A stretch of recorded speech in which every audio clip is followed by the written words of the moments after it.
জানিস না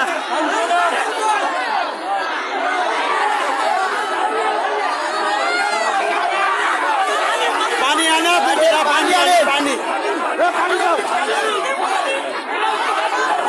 পানি আনো পানি পানি পানি।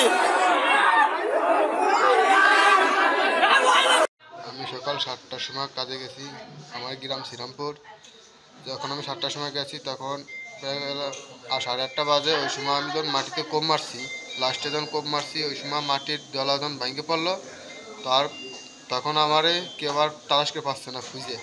তখন সবাই চিৎকার করার পর তখন লোকজন দলা হয়ে পরে মাটি খুঁজে আমার বাইরে করছে, উদ্ধার করছে আধা ঘন্টা পর।